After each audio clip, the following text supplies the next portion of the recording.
এই যে বাংলাদেশে একটা গান গায় না, হাসিনারও বউ নাই মুদিরও, কি হাসিনারও স্বামী নাই মুদিরও বউ নাই, এর কি বয়স আছে? আমি যে ছেলে গান গাইছিল, এই খবরদার হাসলামও গান গাও মানে? হাসিনারও বউ নাই মুদিরও কি, হাসিনারও স্বামী নাই মুদিরও বউ নাই, এর মানে বুড়া বুড়ি কি করবি রে? তখন সাইড থেকে এক ছেলে বলতেছে লাড়ে চাড়া খাবি। আমাদের ছেলেরা এত নিচে নামিছে ভাই। ওই সময় হাসিনা একটা গুনগুন করে গান গাচ্ছিল, গানটা আপনারা শোনেননি, কিন্তু ইয়ান জুরুবি নূরিল্লাহ আমি একটু দূরদৃষ্টি দিয়া শুনতে পেলাম গানটা গাইতেছে। চলতে পথে 2 দিন থামিলাম, যাবার কালে এক সামসারও দেখা না পাইলাম। এতই হাসিনার চামচা ভাই রে, সংসদে জনগণের কোনো কথা নাই, খালি হাসিনার বাপের কথা আর হাসিনার কথা। জনগণ কথা ঠিক কিনে যাই হাসিনার যত তারিফ করবে। জি না, আমার না। কি একটা গায়িকা মমতাজ পর্যন্ত সংসদে যায় যে কি মোশন মানলো ভাই, হাসিনার নামে গান গায়। কথা কন না কেন, গান গায় না? শেষ পর্যন্ত আজহারির মতন বক্তা, আমাদের মতন বক্তার বিরুদ্ধে এই মমতাজ পাগলি ভাষণ দিল, ওই নাকি সিয়াসাত্তার হাফেজ। খালি চাপাত জুতের বাড়ি, জোরে কোন কথা ঠিক কিনা? আল্লাহ আল্লাহ রে।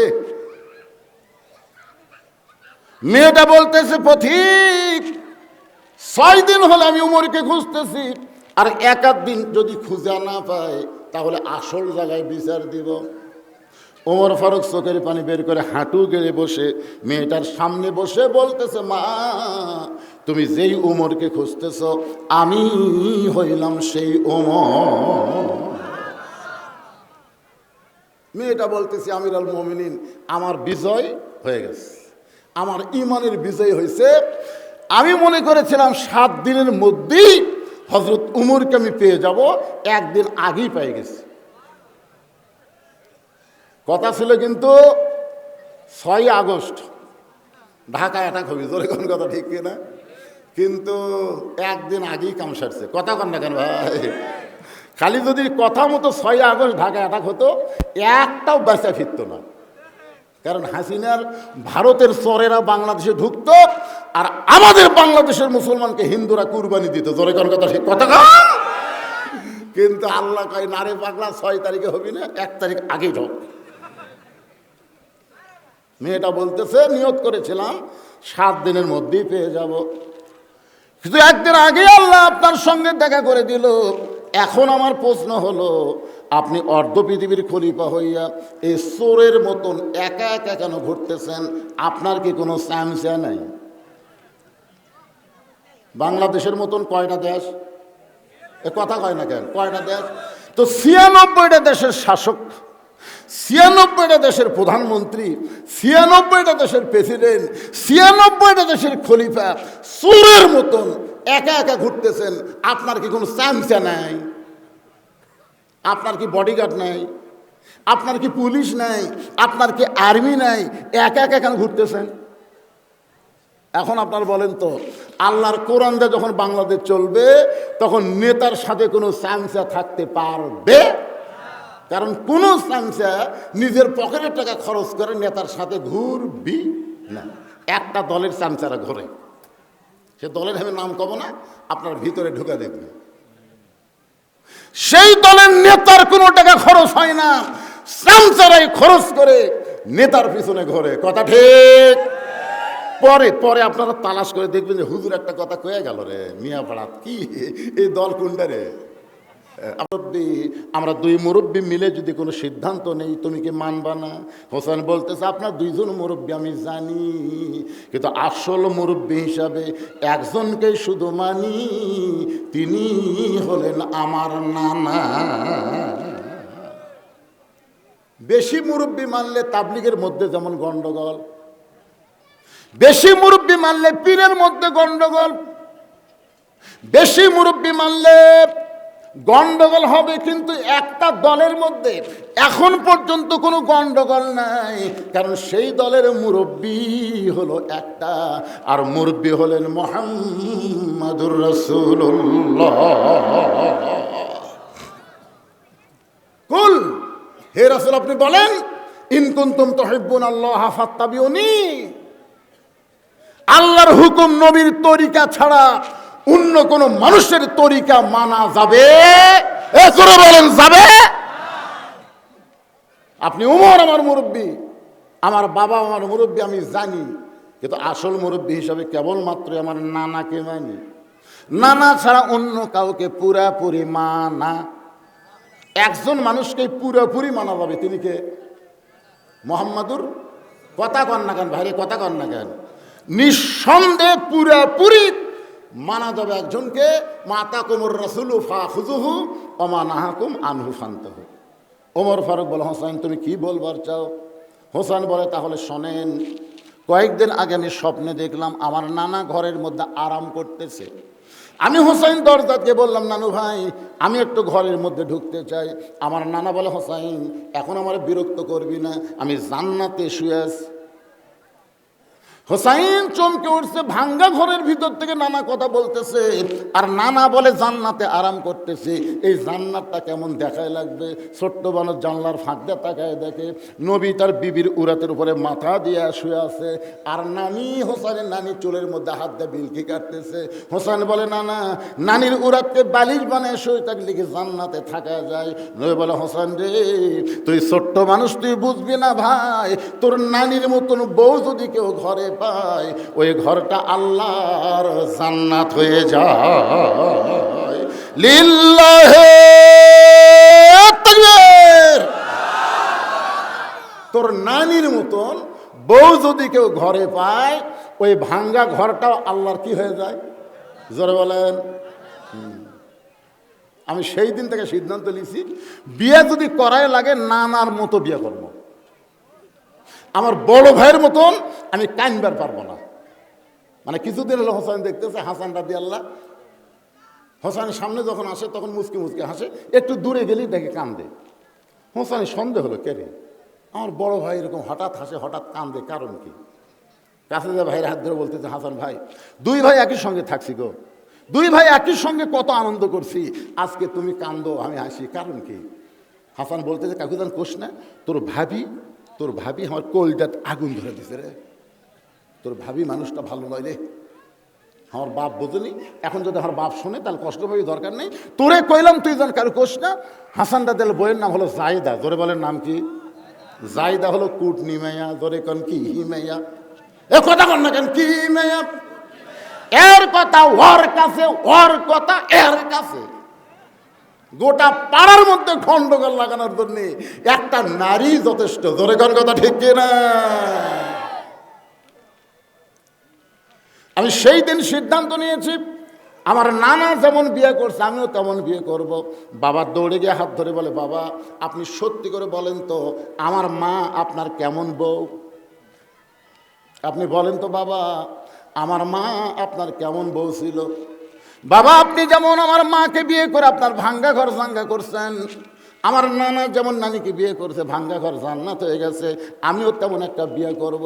ওমর ফারুক বলে, হোসেন আমি যে মেয়েটার ঘটকালি করতেছি বাবা, এই মেয়েটাকে বিয়ে করো, তোমার ঘরটা জান্নাত হয়ে যাবে। হোসেন বলতেছে, আপনার কথা মতো আমি বিয়ে করব না। ওমর ফারুক বলে, তাহলে তুমি কেমনে বিয়ে করবা? হোসেন বলে, আমির আল মুমিনিন, আমি সেই মেয়েকে বিয়ে করব যে মেয়েটা আমার 3টা প্রশ্নের উত্তর দিবার পারবে। জোরে বলেন কয়টা? ওমর ফারুক বলে, হোসাইন কি 3টা প্রশ্ন করবা? হোসাইন বলতেছে, যাকে বিয়ে করব তার সামনে প্রশ্ন হবে, দুনিয়ার অন্য কারো কাছে প্রশ্ন আউট করব না। ওমর ফারুক বল, আলী রে তোমার হোসাইনকে 3টা প্রশ্ন করবে এই সম্পর্কে তোমার জানা আছে? আলী বলতেছে, জীবনের প্রথম শুনলাম। ওমর ফারুক বলে, আমিও জানি না, তুমিও শোনো নাই, তাহলে আমার ঘটকালে আল্লাহ কবুল করলো না। কানতে কানতে ওমর ফারুক মেয়েটার কাছে গেছে, মেয়েটা বলতেছে আমির আল মুমিনিন খবর কি? ওমর ফারুক বলে মা আমার আব্দুল্লাহকে বিয়ে কর, তোর জীবন শান্তিময় হয়ে যাবে। মেয়েটা বলতেছে তাহলে একটাবার বলেন হোসেনের চাইতে ভালো। ওমর ফারুক বলে যেটা ভালো না সেটা কেমনে বলবো? মেয়েটা বলে আমির আল মুমিনিন একটা ভালো ছেলেকে বিয়ে করার অধিকার যদি থাকে তাহলে আমি হোসেনকে করব বিয়া, দুনিয়ার অন্য কোনো যুবক বিয়ে করব না। ওমর ফারুক বলে মা হোসেন সেই মেয়েটাকে বিয়ে করবে যে মেয়েটা 3টা প্রশ্নের উত্তর দেওয়ার পারবে, যেই প্রশ্ন আমি জীবনেও জানি না, তার বাবাও শোনে নাই, তাহলে তুমি কেমনে দিবা? মেয়েটা বলে আমির আল মুমিনিন হোসেন কি 3টা প্রশ্ন করবে আমি জানি না, তবে আমার ঈমান বলতেছে আমি না পারলেও আমার আল্লাহ পারাবে। লিল্লাহে তাকবীর। কে বলতেছে? না না না, খেয়াল করেন, মেয়েটা বলতেছে আমার ঈমান বলতেছে, আমার ঈমান বলতেছে হোসেন কি 3টা প্রশ্ন করবে আমি জানি না, তবে আমি না পারলেও আমার আল্লাহ পারবে। আমাদের ঈমানও বলতেছে আগামীর বাংলাদেশ কোরআনের বাংলাদেশ হবে। জোরে কোন কথা ঠিক কিনা? বুকে হাত দেন, বুকে হাত দেন ভাই। আজহারি সাহেব খালি একটা কথা বলছে, বেশি বলেনি, খালি একটা কথা বলেছে, একদল খাইয়া গেছে আর একদল খাবি। খালি এই কথা বলার সাথে সাথে একটা দল এতই খেপা খেয়েছে, কে রে ঘরের মধ্যে কে রে, আমি কলা খাইনি, কে রে কলার কথাই তো ওঠেনি। জোরে কোন কথা ঠিক কিনা? খালি বলছে ঘরের মধ্যে কে, আমি কলা খাইনি। আরে পাগলা, কলার কথাই তো আসে। আপনাদের ঈমান কি বলতেছে? যে বাংলাদেশের যত জাতীয় নেতা আছে সমস্ত নেতা যদি এক মঞ্চে ভাষণ দেওয়ার নিয়তে একটা সমাবেশ করে আর মিজানুর রহমান আজহারী যদি একাই কোনো মঞ্চে যায়, আপনারা বলেন তো কোন মঞ্চের সামনে লোক বেশি হবে?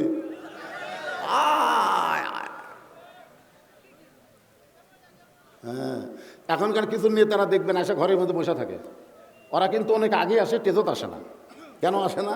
কারণ প্রধান বক্তা যখনই যাবি তখন লোকজন বেশি হবি, ওই সুযোগেই বয়ান মারবি।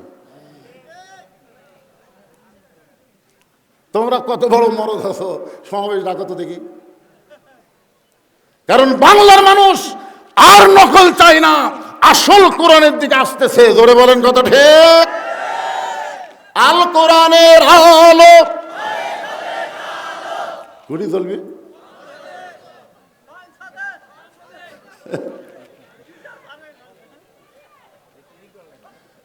আচ্ছা, সংসদের দরকার নেই, ঘরও তো দরকার নেই, একটা অ্যাঙ্গেলে মার দেবো, সেটা হলো আল কোরআনের আলো সব জায়গায় জ্বালো।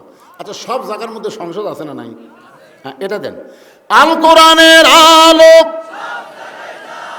যাই বলতেছেন আল্লাহ আল্লাহ, যারা স্লোগান দিচ্ছেন আল্লাহ ও আল্লাহ,